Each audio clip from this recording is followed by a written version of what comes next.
Palantir reported earnings today just after the market closed. I purchased 100 shares. As we can see, that position is up $1,700. However, that's not the only position that I opened on Palantir, as I wouldn't just buy this much equity in a stock right before it reports earnings. The reason why I decided to buy the calls is I had a little bit of a long bias. That long bias came from the gamma exposure profile, as well as taking a look at the larger time frame for Palantir. Now, I'm in calls for January. So I purchased $150 call, but I also hedged it with a put for next week. And I'll talk a little bit in greater detail as to why. And I ran what's called a collar, whereas I shorted the 130 call for this week. And I also was using that to fund a 122 put to hedge the 100 shares. So I bought the shares at 126. The reason thinking that Palantir was going to go to at least 130 is where the trade idea was initially formed. With Palantir being at 126, 130 seemed like an easy way to grab at least a $4 move on Palantir. And I was expecting it to make a large move, which is why I purchased the January call. This is where I actually think it's going. I shared that within Quant Trading app just before the market closed. So 13 minutes before the market closed, I said that I'm taking a rare earnings trade, as I'm not a person that likes to take, earnings trades, as most of the time they're essentially a gamble unless I see there's some sort of an edge to exploit. Within Quant Trading app, we have these scripts that are on the charts. So without looking at anything to advance, 130 was sticking out to me because that's coming straight from the intraday script. Every day we have a script that is generated, so we copy and paste this into Thinkorswim or TradingView, and it will let us know the key gamma strikes. In this case here, 130 is the strike that was highlighted. So this is saying for Friday's expiration, this is the absolute gamma strike for Palantir. So at this point in time, 130 was the strike of interest. That caused me to then take a further look into a larger time frame, or a further look into a further dated expiration. So I went immediately with January. At the time, I was trying to formulate the trade idea very quickly as the market was going to close. So I populated this gamma exposure profile 18 minutes before the market closed, and I noticed that there was a lot of positive gamma at 150. It had the highest call open interest, and I liked the way this profile looked. As you guys can see, Palantir is at 125 at this point here, and this caught my interest. 200 seemed too far away for a trade that I might not be in that long, even though it's the January calls. I wanted an immediate payout because I might close out most of this position by Friday of this week. So I was interested in 150 because this seemed very realistic, as I had high conviction that we were going to at least 130. This was the gamma exposure profile for this Friday and next week Friday. Now, unfortunately, I didn't save the page, or I didn't take a screenshot of it before the market closed. So I repopulated this after the market closed. At that point in time, Palantir had already jumped, but what I was looking at was 130. 130 was sticking out as it was the highest absolute gamma strike. It had the highest open interest, and it had the highest call open interest between both expirations for Friday and next week. And this is it sticking out like a sore thumb. So with the Palantir being right here, it seemed like it was a no-brainer that was going to go to at least this direction, but I didn't want to negate the idea or the possibility that I could be wrong and Palantir might drop. So I started off first by going with a simple trade, which was just buying the call, which was the 150 strike for January. The reason I went with that call all the way out here is, first and foremost, I liked the implied volatility. If we take a look at this right here, we can see that the implied volatility is relatively the same for all of these expirations. Compared to these, as we can see, the implied volatility is jacked up because of earnings. So buying these options are more expensive, relatively speaking, than buying the options from further out if you're looking at it from an implied volatility standpoint. Obviously, these expirations are going to cost more because they have more extrinsic value as there's more time in them. But from an implied volatility standpoint, it's actually cheaper to buy these options. And going with January just seemed like a good expiration. So I didn't actually have time to look into these individual expirations here. I just immediately jumped to January, as I knew buying the options for the shorter dated ones were not that smart. So with going with the 150, I figured this is most likely where Palantir is going to go. It seemed like a snatch or a steal. Now, I did want to hedge that position, as it was still a contract that was going for $12. So I essentially bought a put for next week. I didn't want to go with this week because it seemed too expensive relative to next week's implied volatility. So I went with the 115 put. Now, just looking at this chart here, these levels are all coming from the Quant Trading app scripts. So if I turn off all the studies, it makes it really easy to pick targets. This is earnings, so 140 is well within reach for Palantir this week. But if I was looking to the downside, I saw that we had a lot of net negative gamma at 110, and I wanted some sort of protection for if Palantir was to drop down to 114 and possibly go all the way down to the 2 sigma support. My bias was to the long side, but again, it is earnings, anything can happen. I had conviction that there was going to be at least some sort of a large move because I loved how compressed price action was.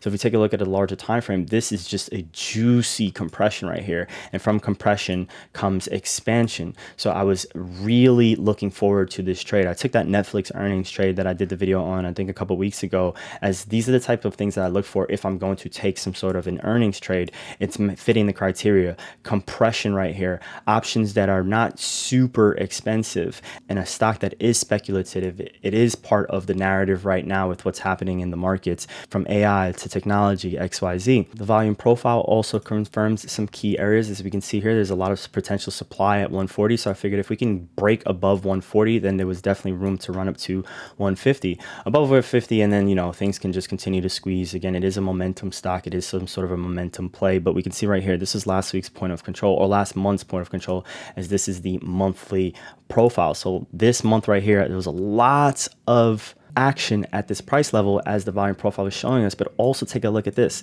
This whole month's point of control was stuck pretty much between 128, and then last month was practically 126, 127. We're talking about a 2 points compression of the point of control. This is just screaming an explosion is going to happen. So I wanted to partake in a piece of that action, and it just seemed right that it would go up based on the fact that the stock was pretty beaten down. But again, even though my bias is to the upside, I did not neglect purchasing some sort of puts in case something went wrong. Now, tomorrow morning when Palantir opens up, let's just say it opens up right around here, as it is currently, let's take a look, it is currently hovering around 144. So let's just say tomorrow intraday it's at 145, which is going to be, let's just jump to tomorrow here, it's going to be around 145. So this is like a $600-700 play, but implied volatility, let's just say it just drops a little bit. We don't know how much the January implied volatility is going to drop, but let's just say it does drop some sort of a bit here. Palantir,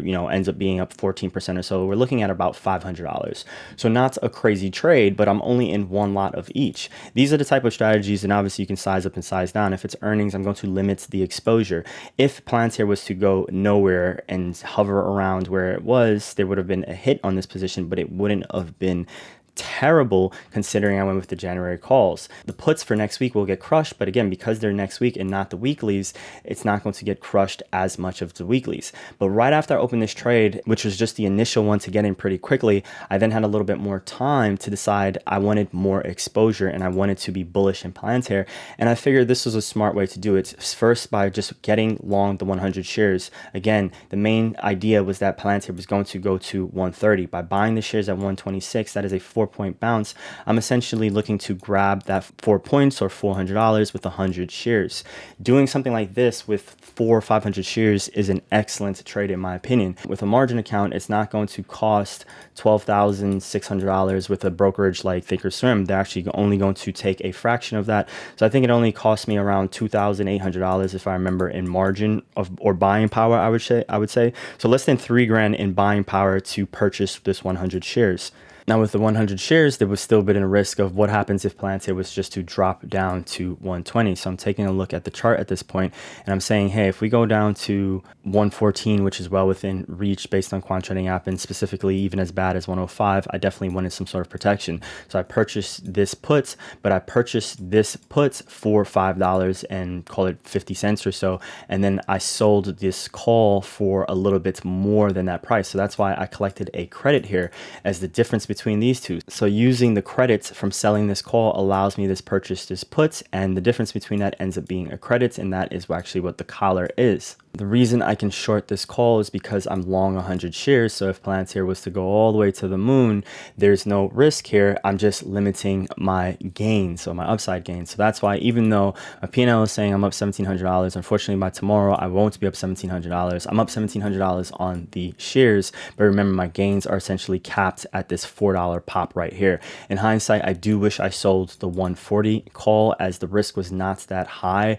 And if we take a look at what I would have collected, it would have been about 140 around here. It would have been around $3 versus around the $5.80 something cents, if I remember correctly, that I collected on the 130 call. So that would have given me the opportunity to make an extra $300, we'll say.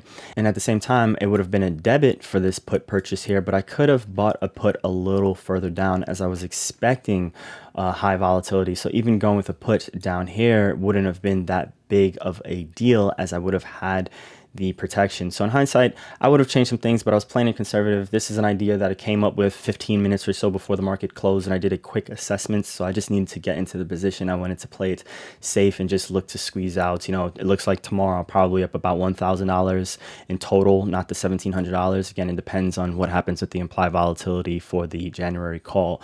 These are the types of advanced trades, I guess you can say, around earnings that a trader can take. It is semi-binary, but at the same time, it has a little bit more thought process behind it. It's not entirely gambling. It's not using that ridiculous amount of capital. This position here is using less than $3,000 in margin, again with Thinkorswim. And then we have this position here, which is around $1,500. So less than $5,000. And if I walk away up 1K, we're talking about a 20% return in total, where I didn't have that much exposure or risk, regardless of what really, Palantir did. If it stayed stuck right around here, I would have been down almost, nothing for the most part. And let's just say it went down a little bit, and I would have been down $100 on this position here, and a few $100s here. So essentially down maybe $300-$400 to make anywhere from 1,000 to who knows what, depending on how high it went or how high it can still go. So I can decide to continue to hold the January call.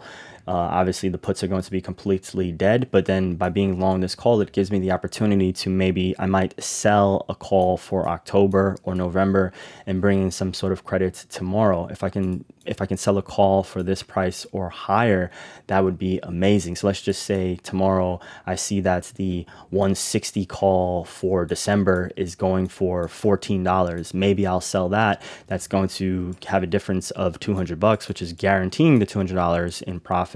But if Palantir continues to go up, I can have some extra long exposure, as it's more than likely looking like I won't get to keep these 100 shares. I wasn't at my desk when the earnings reports came out, but if I was, I would have purchased another 100 shares on the break of 130 in the after hours session, and I would have essentially looked to scalp that as the momentum was going up, as I felt pretty secure in the trade. And with it breaking above 130 at this point, it's going to trigger all sorts of price action and squeezing that can occur.